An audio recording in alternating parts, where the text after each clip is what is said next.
Skutsiotic. Good morning, Chairman Neal, Ranking Member Brady, and members of the Ways and Means Committee. Thank you for holding this important hearing on infrastructure investments in Indian country. Now, despite the trust responsibility that exists between tribal nations and the federal government, investments in Indian country remain underfunded, segmented, and inadequate.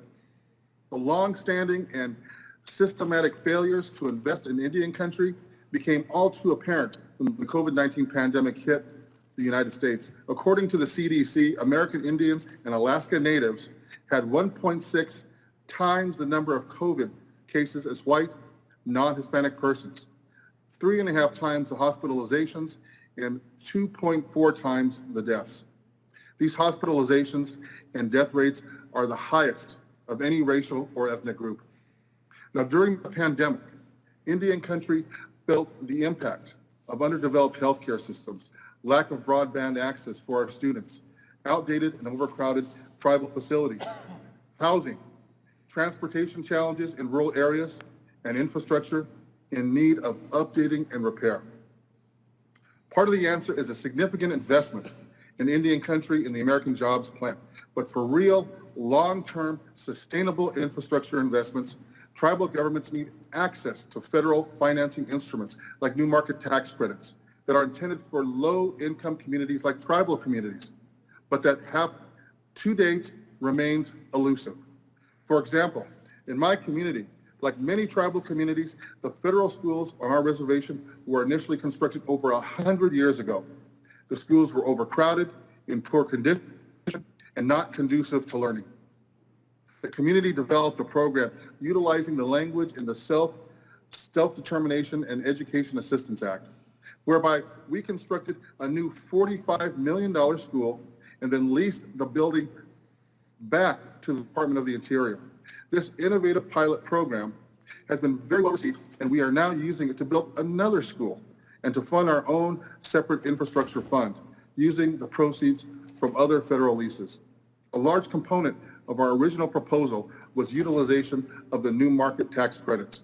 Our federal leases for our school construction projects are all pass-through in cost structure, such that we are merely reimbursed for the principal and interest that we pay on the loans we took out to build our schools. But by using new market tax credits, we were looking to synergize these two federal programs, using the credits to lower the overall cost of the lease payments, which would have been lower through an allocation. And although we tried for well over a year to persuade one of the intermediaries to provide an allocation of new market tax credits, we ultimately failed due to an overall lack of interest in projects in Indian country. And because the timing of our project did not match up to the window during which credit allocations were made. We're now working on our second school, again, without the benefit of new market tax credits. This means the schools are being leased back to the Department of Interior at a higher cost than could have been accomplished with the use of new market tax credits.